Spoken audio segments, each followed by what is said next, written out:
Hermanos, la paz de Dios reina en su corazón. Amén. Yo creo que todos anhelamos, a lo mejor si yo les dijera quisiera estar en el reino de Dios en este momento, pues estamos en él.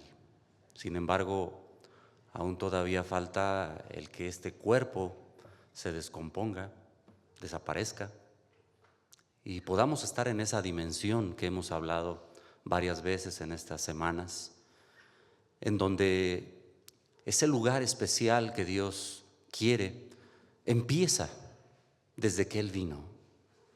El reino de Dios se estableció cuando Jesús vino, y esto se va a completar cuando Él regrese y puede estar con su iglesia, tanto los que lo esperamos como los que ya se fueron. Amén. Dios les bendiga mucho a los hermanos que están tras cámaras. Dios les bendiga mucho. Hoy vamos a hablar de un tema: ¿quién puede entrar en el reino de los cielos? No porque yo lo diga, no porque haya un parámetro entre los hombres, sino porque Jesús instituyó ciertas cosas que podían llevar a cabo los hombres en cuestión de sus mandamientos, sus ordenanzas.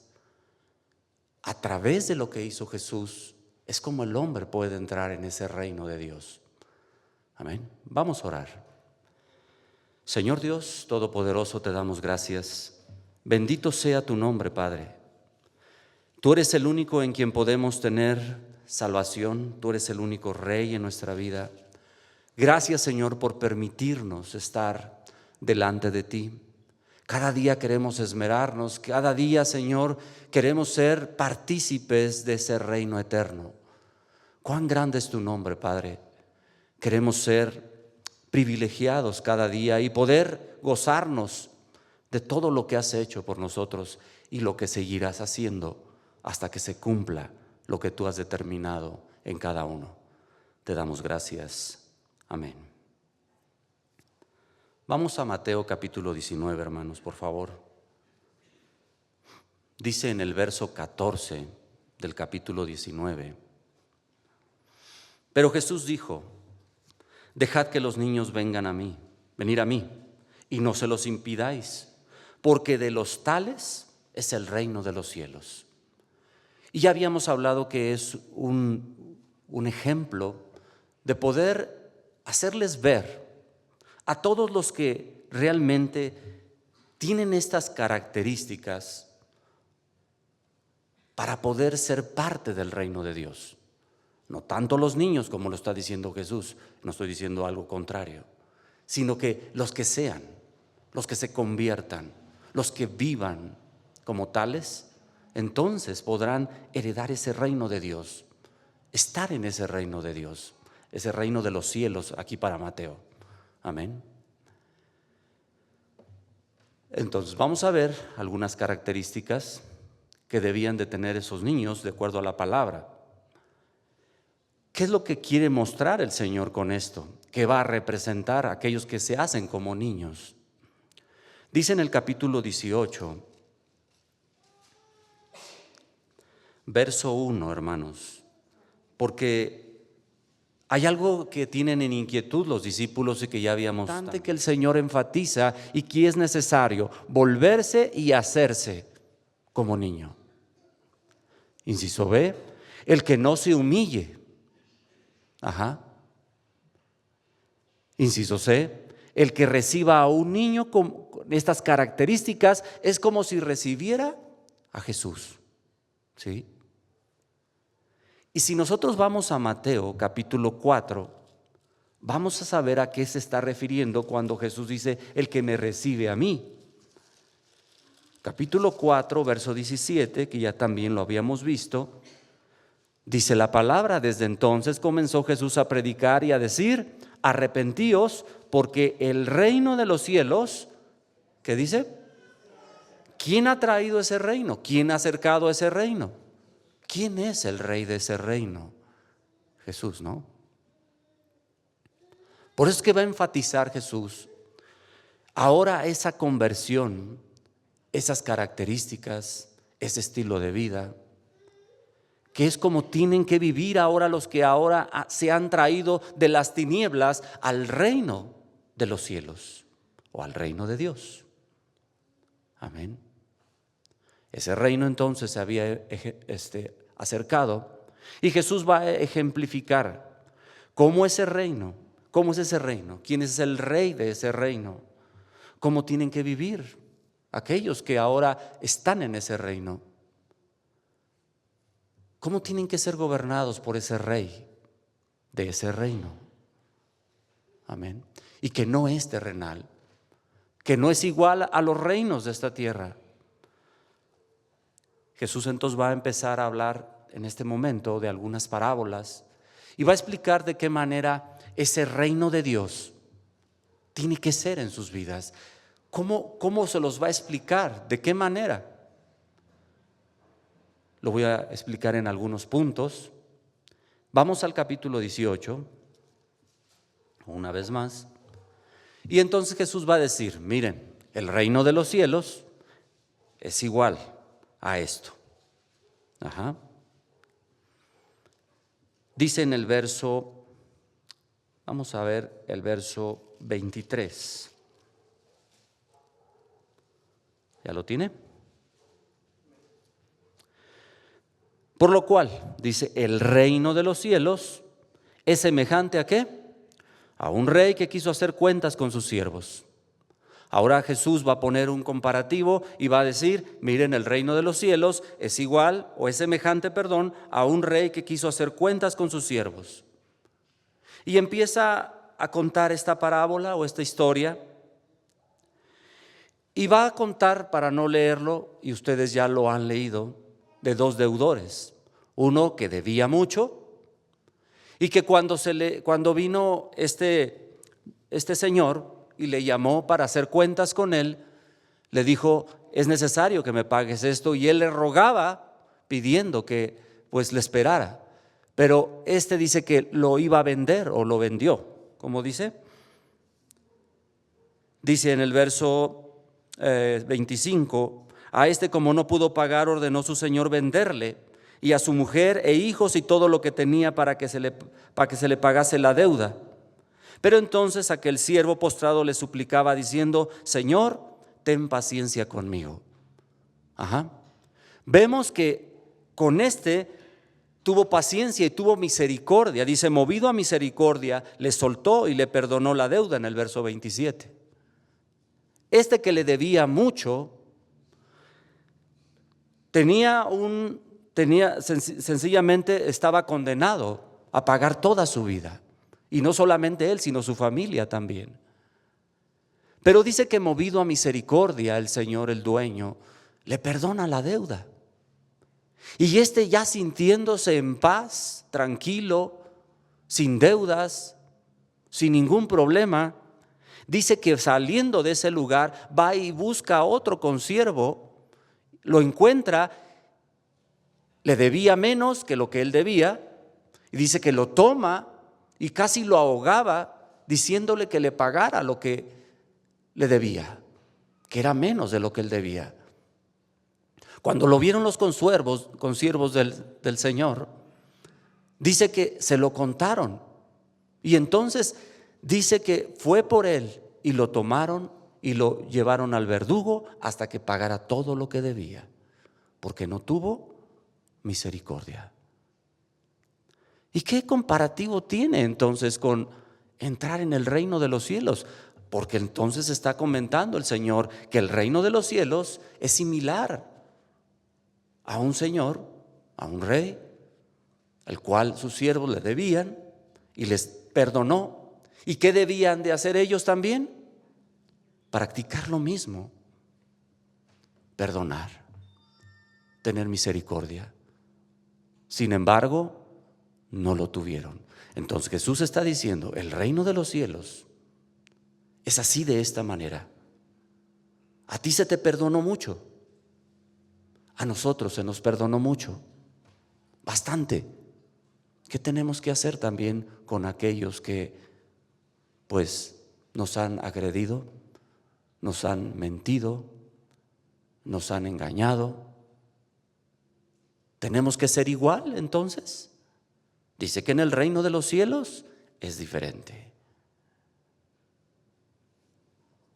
Jesús les hace ver entonces a los que están escuchando que el reino de los cielos tiene que ver con una semejanza de aquel Señor en misericordia. Es aquel que tiene sensibilidad ahora, que ya no es igual que como los otros en otros tiempos eran. Dice el verso 31 del capítulo 18: viendo sus consiervos lo que pasaba, se entristecieron mucho y fueron y refirieron a su señor todo lo que había pasado. Entonces, llamándole su señor, le dijo: siervo malvado, toda aquella deuda te perdoné porque me rogaste. ¿No debías tú tener misericordia de tu consiervo, como yo tuve misericordia de ti? Entonces su señor, enojado, le entregó a los verdugos hasta que pagase todo lo que le debía.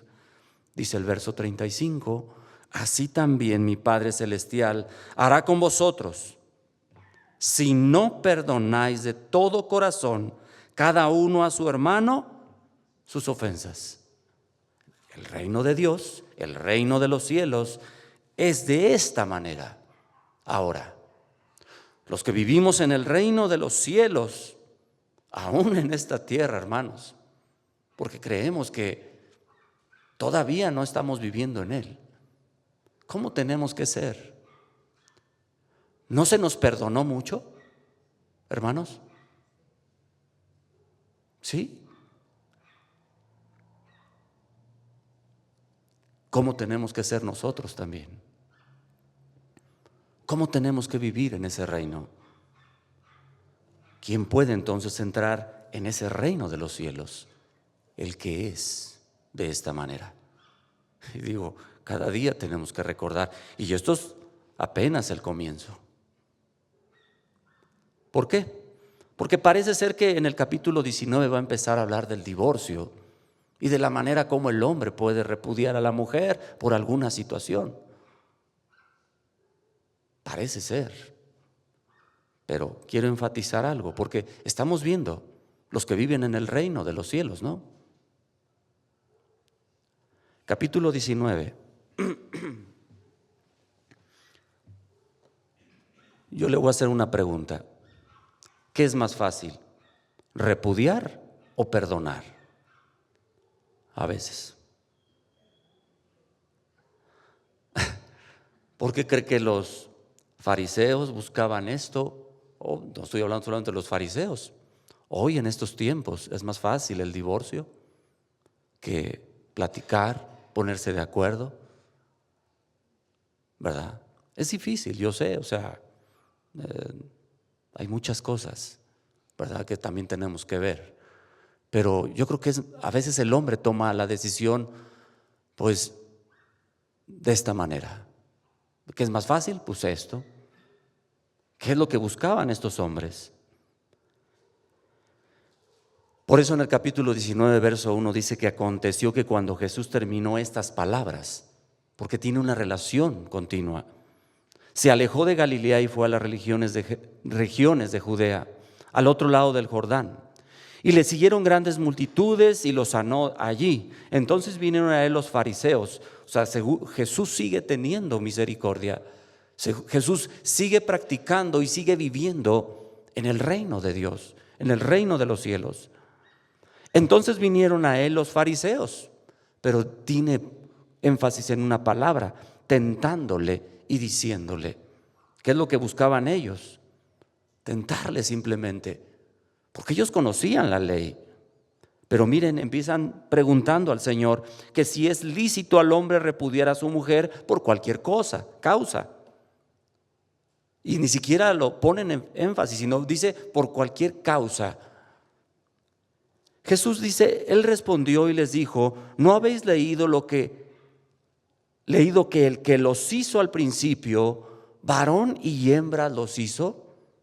Y dijo: por esto el hombre dejará al padre y madre y se unirá a su mujer, y los dos serán una sola carne. Jesús los remonta hasta Génesis, capítulo 2, verso 26, 24. Amén. Y los lleva a las Escrituras, al principio, al énfasis que Dios había establecido en el principio, que si no lo sabían, porque aún Jesús conocía la intención de ellos y sabía por dónde iban. ¿A qué voy con esto? Verso 6. Así que no son ya más dos, sino una sola carne. Por tanto, lo que Dios juntó, ¿qué dice el Señor? No lo separe el hombre. Ellos le dijeron, perdón, siguen justificándose. ¿Por qué pues mandó Moisés dar carta de divorcio y repudiarlas? ¿Qué había hecho Moisés en el Antiguo Testamento con esta situación? Cuando se le presentó esta situación, dice que él ordenó dar o mandó dar carta de divorcio para repudiar a la mujer. Pero había una situación aún todavía más grave. Y Jesús sabía. Dice el verso 8. Él les dijo, por la dureza, ¿qué hermanos? De vuestro corazón, Moisés os permitió repudiar a vuestras mujeres, mas al principio no fue así. Entonces, ¿por qué dio carta o por qué permitió Moisés carta de divorcio? Por la dureza del corazón. Entonces Jesús va a enfatizar algo, un problema que existe más allá de lo que puede ser externo solamente. Algo que una revolución que existe dentro del ser humano. Así como lo que vamos viendo, que ellos vinieron para tentarle. No iban con un propósito de aprender algo nuevo o algo bueno, sino por tentar al Señor. Por eso el Señor dice, os digo que cualquiera que repudia a su mujer salvo por causa de fornicación y se casa con otra adultera, y el que se casa con la repudiada adultera. ¿Qué era realmente lo que ellos buscaban con esta situación? Es que Jesús aprobara el estilo de vida por el cual ellos actuaban también. Pero en el principio, hablando de los mandamientos del Señor, lo que Dios una, que no lo separe el hombre. ¿Pero por qué lo permitió Moisés? Por la dureza del corazón. Y entonces Jesús les va a hacer ver que en el reino de los cielos, en un principio, así es, y no tiene que cambiar. ¿Pero qué pasó? El hombre cambia las cosas de acuerdo a su conveniencia, de acuerdo a sus principios que tiene, de acuerdo a lo que él piensa y cree. Y se justifica diciendo una y otra cosa. Recordando a aquella mujer adúltera que se le llevó también a Jesús en algún momento y los hombres la llevaban. Y cuando Jesús los confronta con su pecado interno, entonces ellos desaparecen de ese lugar porque eran peores que ella. Pero entonces Jesús va a hacer ver qué es lo que el hombre tiene dentro de su corazón, qué es lo que busca, qué es lo que desea.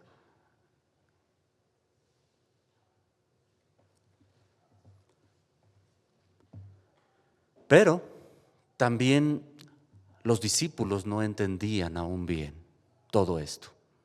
Dice en el verso 10, le dijeron sus discípulos, si es así, es la condición del hombre con su mujer, no conviene casarse. Qué fácil, ¿no? O sea, si esa es la condición del hombre, pues mejor nos evitamos estos problemas, ¿no? Y vienen 3 puntos que quiero hacer ver aquí también, porque existen gentes que hoy en día toman estos versículos para decir que son hijos de Dios. También los eunucos, ¿no? Y aquellos que se hacen eunucos, dicen. Pero quiero ver la parte más medular de este asunto. ¿Por qué Jesús va a mostrar esto? Él dice entonces, ¿a qué respuesta da esto? A que los discípulos le dicen, entonces no conviene casarse. Pero Jesús les va a decir, los que no se casan tienen características muy importantes. Y dice, entonces Él les dijo en el verso 11, no todos son capaces de recibir esto, sino aquellos a quienes es dado. ¿Sí? O sea, esto es dado a aquellos a quienes entonces no podrán casarse. ¿Por qué asunto? ¿Por qué situación? Y Jesús dice, pues hay eunucos que nacieron así desde el vientre de su madre, y hay eunucos que son hechos eunucos por los hombres. O sea, aquellos que por malformación, aquellos que por alguna situación particular nacieron así de esa manera, no porque se hicieron. Ajá. Número 2, aquellos que son eunucos porque los hombres los hacen, sabiendo que en ese tiempo los eunucos trabajaban para las reinas y estos tenían que ser castrados, no podían estar así, por seguridad de muchas cosas. Y el otro dice, hay eunucos que así mismo se hicieron eunucos por causa del reino de los cielos. O sea, para dedicarse totalmente a servir al Señor. ¿Por qué? Porque pueden vivir de esa manera. Se cree que Pablo podía vivir de esa manera. Entonces dice el Señor, el que sea capaz de recibir esto, que lo reciba. Pero el que pueda casarse, que lo haga y que cumpla con ello, ¿no? Y no que se justifique diciendo entonces, ¿quién podrá casarse? ¿No? Por eso es que quiero enfatizar esto. Pero una vez más digo, ¿cómo es aquel hombre que vive en el reino de los cielos? ¿Cómo debe de vivir? Existen situaciones en nuestras vidas que Dios nos permite desde un principio cuando nacemos. Existen situaciones en cuanto se casan, un matrimonio y no pueden tener hijos. Son muchas cosas, pero aún toda esta situación Dios lo permite. Pero debemos así vivir de esta manera para honrar y glorificar el nombre del Señor y entender esto, que hay cosas que no podemos cambiar. Por eso hoy en día muchas gentes que existen no están conformes con lo que Dios les ha dado y buscan otras cosas en el mundo, porque no están conformes con lo que Dios ha establecido en sus vidas. Y yo creo que sería bueno de alguna manera entender esto. ¿Quiénes son los que pueden entrar en el reino de los cielos? Jesús le está haciendo ver que no es algo externo, es algo que nace del corazón. Es la obra de Dios que viene a la vida del creyente y entonces éste puede estar en el lugar que Dios ha determinado para agradar a su Señor. Dice en el capítulo 19, verso 13, una vez más Jesús va a hablar de cómo tiene que vivir ese niño, vamos a verlo así, porque Él dice, tienen que ser como niños en el reino de los cielos. Jesús va a decir a estos discípulos quiénes son dignos de estar en el reino de los cielos. Dice en el verso 13, capítulo 19, entonces le fueron presentados unos niños para que pusiesen las manos sobre ellos y orasen, para que pusiese las manos sobre ellos y orase Jesús. Y los discípulos le reprendieron. ¿Sí? Había hablado Jesús que tenían que ser como niños, pero ellos una vez más hacen algo que hacían en ese tiempo con los niños. Y habíamos hablado ya y se ha dicho que las características de los niños de ese tiempo eran rechazo, no tenían valor ante la sociedad.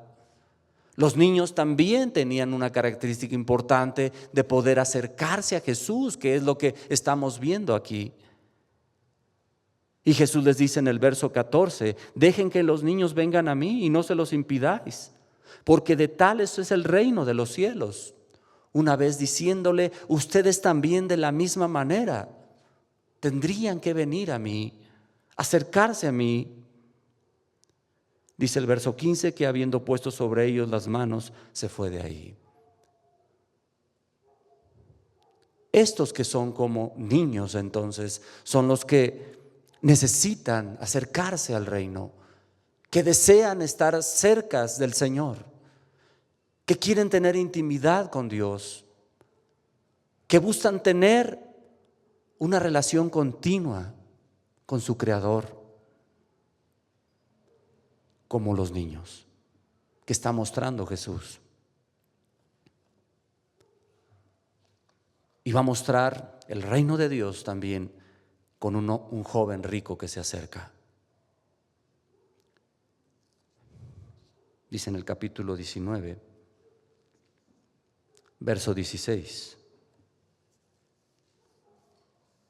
Entonces vino uno y le dijo, maestro bueno, ¿qué bien haré para tener la vida eterna? Como si se tratara de hacer cosas para heredar el reino o la vida eterna, que es lo mismo. Amén. Sí. ¿Pero qué le dice Jesús? ¿Por qué me llamas bueno? Ninguno hay bueno sino uno solo Dios. Mas si quieres entrar en la vida, ¿qué le dice? Guarda los mandamientos. Y él dice, eso es fácil para mí. Eso es fácil para mí porque no mato, no adultero, no hurto, no digo falso testimonio, honro a mi padre, a mi madre, amo a mi prójimo.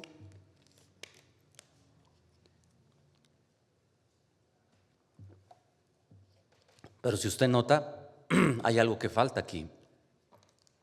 Y está hablando de los mandamientos que tienen que ver de forma horizontal a mi prójimo, ¿sí? Este hombre era rico, no se le hacía fácil darle a sus padres, no se le hacía fácil amar a su prójimo, no se le hacía fácil, pues a lo mejor no adulterar, no robar, no tenía problemas en ese aspecto. Y no tenía ningún asunto, pero Jesús conocía su corazón. Algo le faltaba. Porque dice en el verso 20, todo esto lo he guardado desde mi juventud. ¿Qué más me falta? Jesús le dijo, si quieres ser perfecto, anda, vende lo que tienes, dalo a los pobres y tendrás tesoro en el cielo. Pero hay otra cosa más importante que esto todavía. Ven y sígueme. ¿Qué cree que le estaba pidiendo el Señor a este joven? Todo. Porque él podía inclusive seguir a Jesús con todo lo que tenía. Pero ¿qué le dice que haga con todo lo que tiene? Eso es amar a Dios sobre todas las cosas. Le faltaba esa relación vertical con Dios. Le faltaba la parte principal de los mandamientos que se le habían olvidado. Esa comunión con su Creador, con su Dios.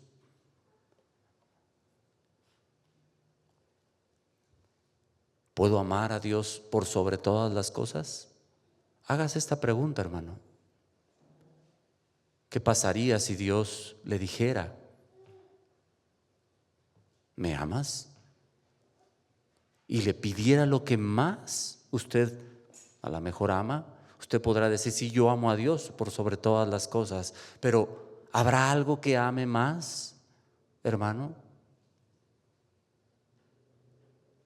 A lo mejor lo podemos decir de labios, hermanos, pero a veces es difícil actuar.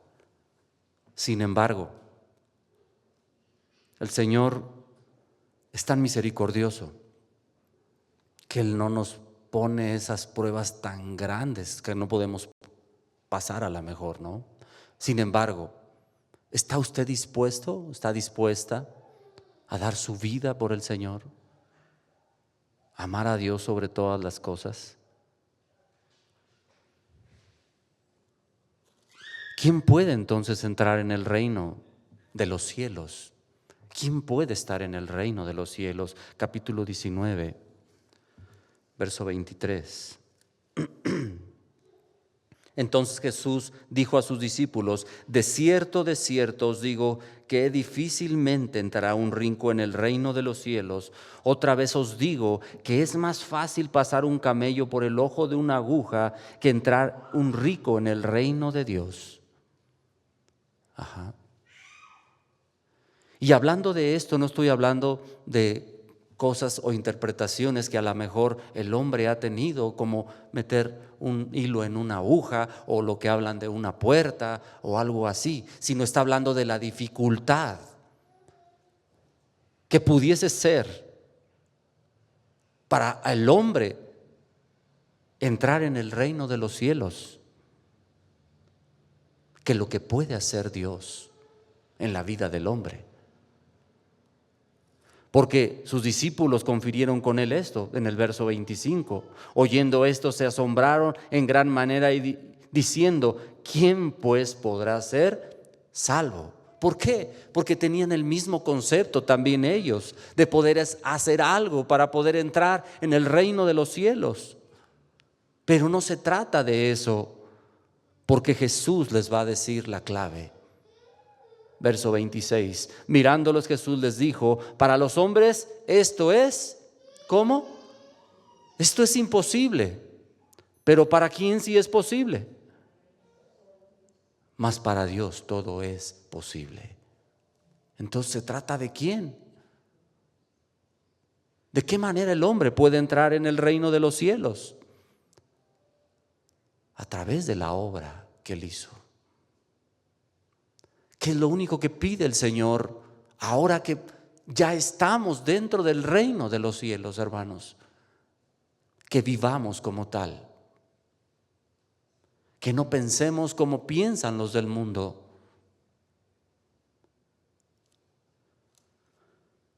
¿Por qué se los digo? Porque parece ser que los discípulos habían entendido esto. Ya se los había dicho de una y otra manera, pero Pedro sigue insistiendo en el verso 27. Le dijo: he aquí nosotros lo hemos dejado todo y te hemos seguido. ¿Qué pues tendremos? ¿Cómo sigue pensando Pedro? ¿Ya lo había entendido? Hermanos, nosotros lo hemos entendido hasta hoy, hermanos. A veces seguimos como Pedro, pensando que porque hemos hecho o porque estamos haciendo o porque creemos hacer, podemos ser mejor que los demás. Jesús les dijo: de cierto os digo que en la regeneración, cuando el Hijo del Hombre se siente en el trono de su gloria, vosotros que me habéis seguido también os sentaréis sobre 12 tronos para juzgar a las 12 tribus de Israel. Pero quiero enfatizar esto: vosotros que me habéis seguido, que habéis seguido mis estatutos, que habéis seguido mis caminos, que habéis entendido lo que les estoy diciendo, cómo debe de vivir, cómo se deben de hacer como niños. Ese pensamiento que tienen del mundo ya no tienen que tenerlo. Por eso, en el verso 29, y cualquiera que haya dejado casas o hermanos o hermanas o padre o madre o mujer o hijos o tierras por mi nombre, recibirá 100 veces más, pero esta es la clave, y heredará la vida eterna. Entonces, desde mañana, hermanos, vamos a dejar todo. Al fin de cuentas, que vamos a recibir la vida eterna. Si es de esa manera, es difícil, ¿verdad? Sin embargo, mire, el Señor va pidiendo de nosotros lo que es necesario. Y algún día, a lo mejor, le digan el Señor, más bien le diga el Señor: ¿me amas? Deja lo que tienes y sígueme. Sí lo haría. Bueno, pues vamos a estar atentos a lo que el Señor nos diga. Porque muchos primeros serán postreros y postreros primeros. Los que se crean estar delante no entrarán en el reino. Pero los que esperen en el Señor, los que busquen al Señor, los que den su vida por el Señor, serán los primeros. Y va a conferir una vez más otra parábola. Una vez más va a hacer ver a los discípulos cómo tiene que ser ese reino, cómo tienen que ver ese reino, cómo es ese reino de los cielos, qué pensamientos tienen que tener ahora. El reino de los cielos, dice el capítulo 20, es semejante a un hombre, padre de familia, que salió por la mañana a contratar obreros para su viña. Y para no leerlo, usted también ya lo ha leído. Dice que contrató unos de mañana y les prometió un denario. ¿Sí? Un poco más tarde llamó a otros que estaban ahí y les dijo, les daré lo justo. Luego unos más les dijo también, vayan a mi viña y les daré lo justo. Pero ya casi al final de la jornada llama a otros y les dice, vayan a mi viña porque están aquí descansando. Les daré lo justo. Amén. ¿Qué les prometió el dueño de la viña? A los primeros les dijo claramente que les iba a pagar un denario, pero a los demás les dijo que les iba a pagar lo justo. Sin embargo, vamos ahí al capítulo 20.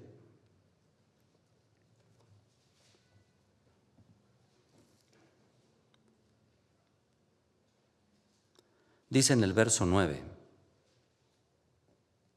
Verso 8, cuando llegó la noche el señor de la viña dijo a su mayordomo, llama a los obreros y págales el jornal, comenzando de los postreros hasta los primeros.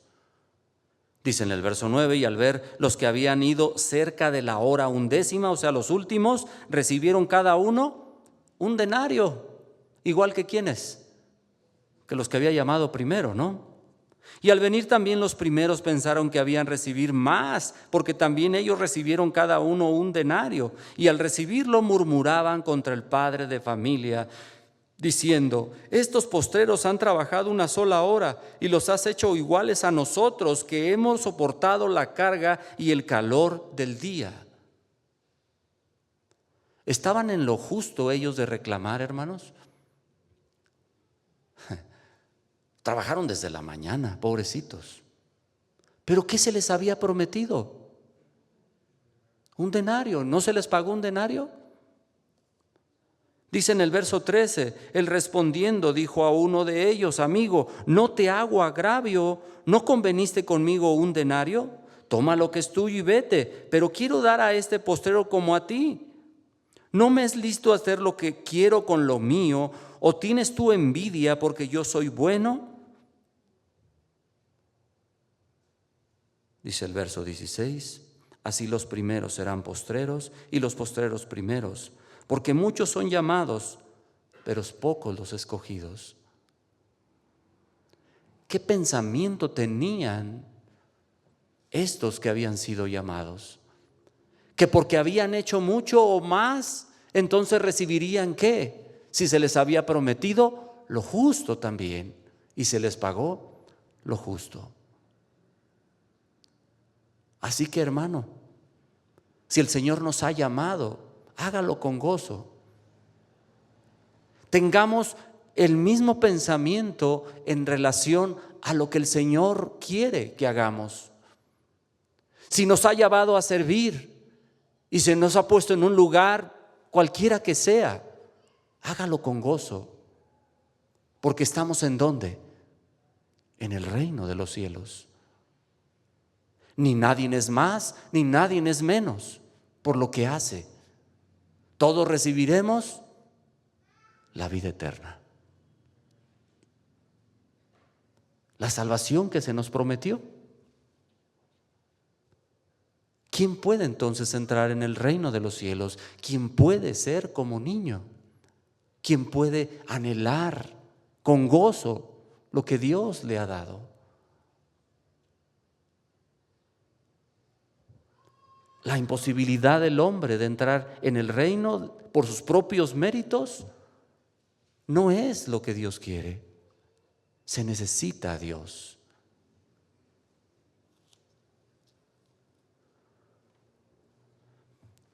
Pero vemos que con la pregunta que hace Pedro, entonces él dice, entonces recibiremos más, porque hicimos más.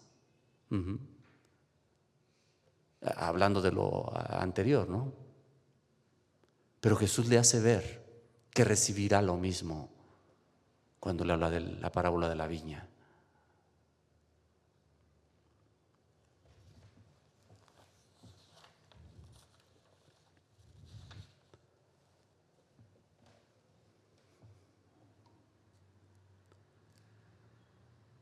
Entonces, ¿qué es importante que podamos ver en relación a lo que Jesús está hablando?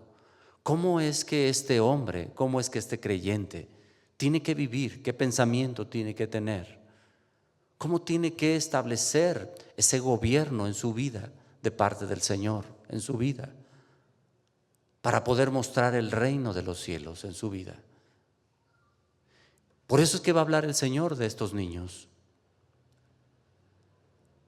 aquellos que anhelan acercarse al Señor y no que solamente buscan un lugar.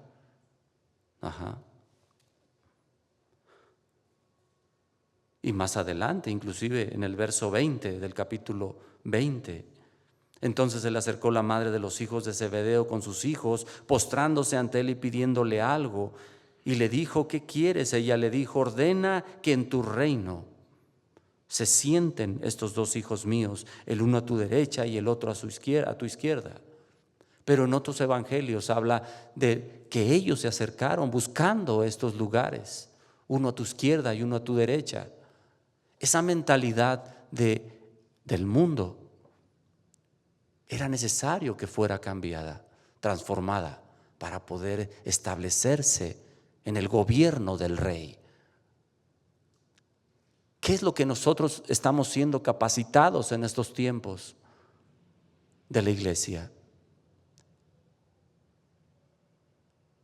Que podamos ser diferentes, hermanos, como son los del mundo. ¿Cómo pensamos? ¿Cómo vivimos? ¿Cómo nos relacionamos? ¿Realmente estamos siendo esos hijos del reino que Dios ha establecido? Entonces tendremos ese lugar. No un lugar preeminente como los de este mundo, sino los más pequeños, los más humildes, los que el Señor quiere forjar en esta tierra para que la gente los pueda ver y entonces también puedan entrar en el reino. ¿Queremos ser partícipes de ello? ¿Queremos ser parte de lo que Dios está haciendo? Pues entonces digámosle al Señor que Él sea en nuestra vida cada día. Porque no es con nuestras fuerzas, es con lo que Dios nos da cada día. Nuestra vida entonces tiene que tener esa comunión continua cada día con ese Rey del reino, para que nuestra vida tenga un giro diferente y empecemos a mostrar esa identidad en el reino de Dios. Amén. Oramos al Señor. Señor Dios Todopoderoso, sin duda cada día, Señor, estableces en nuestra vida tu gobierno.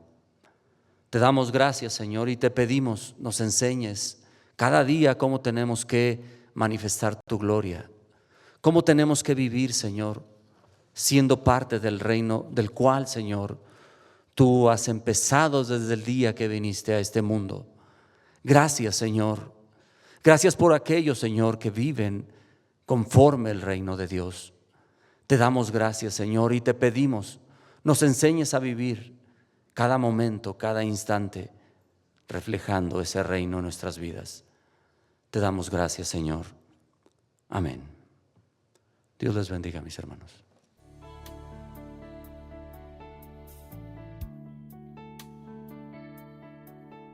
En